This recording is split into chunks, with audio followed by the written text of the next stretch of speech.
Hello students, our next topic is velocity time graph for uniform motion and its significance।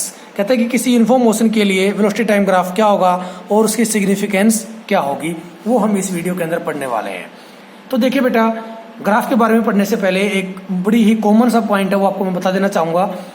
देखिए हमने लिखा है यहाँ पर, during uniform motion velocity of body is constant. कहता है कि जब भी कोई ऑब्जेक्ट यूनिफॉर्म मोशन से मूव करेगा तो उसकी velocity throughout the motion क्या रहेगी, constant. So velocity time graph is straight line parallel to time axis. कहता है इसलिए जो वेलोसिटी टाइम ग्राफ होगा वो स्ट्रेट लाइन होगा और टाइम एक्सिस के पैरेलल होगा।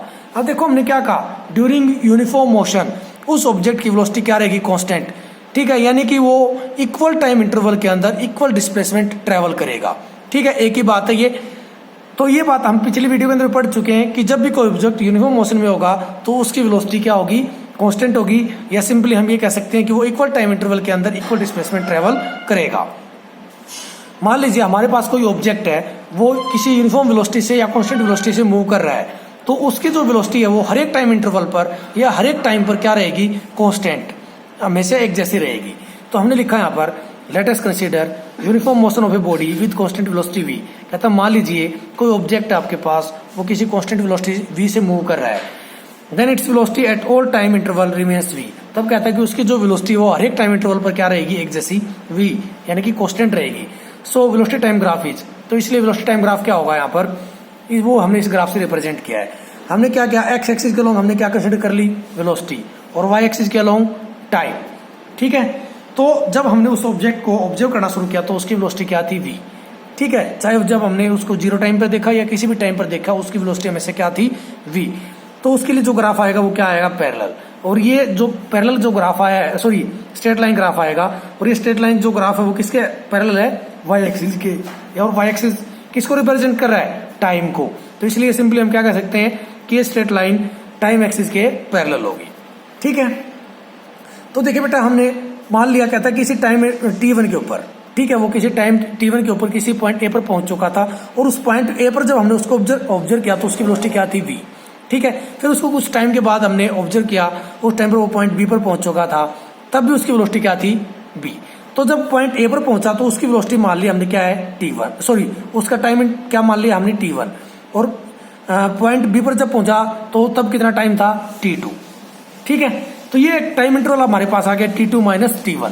इस t2 माइनस t1 के दौरान जब भी हमने उसकी वेलोसिटी को ऑब्जर्व किया तो उसकी वेलोसिटी क्या थी, हमेशा v, या थ्रू आउट द मोशन जो इसकी एवरेज वेलोसिटी है वो क्या थी, v। तो हमने क्या लिखा है यहाँ पर, area under velocity time graph in time interval t2 minus t1। ठीक है, ये t2 माइनस t1 क्या रिप्रेजेंट कर रहा है, एक टाइम इंटरवल को रिप्रेजेंट कर रहा है। तो इस t2 minus t1 time interval के अंदर इस AB पॉइंट के बीच का जो AB पॉइंट के नीचे का जो एरिया है, ठीक है, वो किसके इक्वल होगा, वो उसको कौन रिप्रेजेंट करेगा। तो देखो बेटा, जब हमने इस पॉइंट A को टाइम एक्सिस से मिलाया तो t1 पे मिला, जब B को मिलाया तो t2 पे मिला। तो इस पॉइंट को हमने क्या नाम दे दिया, C, इसको क्या नाम दे दिया, D। तो ये क्या बन गया, एक रेक्टेंगल बन गई। देखिए अब ABCD। ठीक है, तो इस time interval t2 minus t1 के दौरान जो वेलोसिटी टाइम ग्राफ के नीचे का जो एरिया है उसको कौन रिप्रेजेंट करेगा, ये रेक्टेंगल। कौन सी रेक्टेंगल, ABCD। ठीक है, अगर हम इस रेक्टेंगल का एरिया निकाल लेंगे, ठीक है, तो इसके नीचे का एरिया आ जाएगा। तो हमने क्या लिखा, एरिया ऑफ रेक्टेंगल ABCD। और आपको पता है रेक्टेंगल का एरिया क्या होता है, लेंथ इनटू ब्रेड्थ के इक्वल। तो इसकी एक साइड को हम लेंथ मान लेंगे, एक साइड को ब्रेड्थ। ठीक है, तो सिंपली हम क्या कहेंगे, AB इंटू AC। ठीक है, ये मान लिया लेंथ है, ये इसकी ब्रेड्थ है, तो क्या कंसीडर कर लिया, AB इंटू AC कर देंगे तो इसका एरिया आ जाएगा। तो हमने क्या लिखा है इधर, AB इंटू AC। AB क्या है यहाँ पर, AB किसके पैरेलल है, टाइम एक्सिस के पैरेलल है। ठीक है, तो जब A से B पॉइंट के, सॉरी AB जो है वो किसके इक्वल होगा, t2 माइनस t1 के।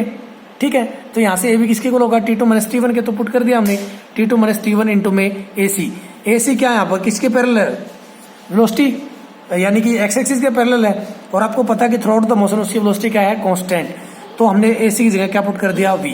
तो देखो ये क्या आ गया, टाइम इंटरवल इंटू में v, time into v, time into velocity किसके इक्वल होता है, डिस्प्लेसमेंट के। ठीक है, तो हमने यहाँ पर क्या लिख दिया बेटा, डिस्प्लेसमेंट।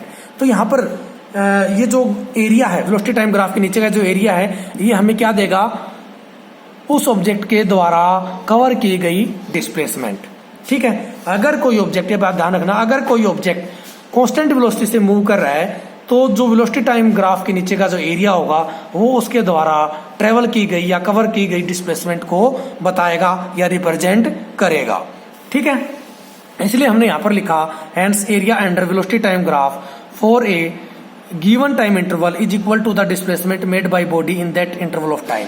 कहता है कि वेलोसिटी टाइम ग्राफ के नीचे का जो किसी भी एक पर्टिकुलर टाइम इंटरवल के अंदर वेलोसिटी टाइम ग्राफ के नीचे का जो एरिया है वो किसके इक्वल होगा, डिस्प्लेसमेंट के इक्वल होगा, जो उस टाइम इंटरवल के अंदर उस ऑब्जेक्ट के द्वारा कवर की गई है या ट्रेवल की गई है। देखिए यहाँ पर एक की पॉइंट है वो हमने लिखा, if all area are taken positive. अगर कहता है कि सारे के सारे जो एरियाज हैं, ठीक है, जो अगर कोई भी टाइम इंटरवल हम कंसिडर करेंगे और वो सभी एरियाज अगर कैसे आते हैं, पॉजिटिव आते हैं, then area under velocity time graph in a given time interval is equal to the distance travelled by body in that time interval. तो कहता है कि किसी भी टाइम इंटरवल के दौरान वेलोसिटी टाइम ग्राफ के नीचे का जो एरिया है वो हमें क्या बताएगा, डिस्टेंस, वो हमें क्या देगा, डिस्टेंस।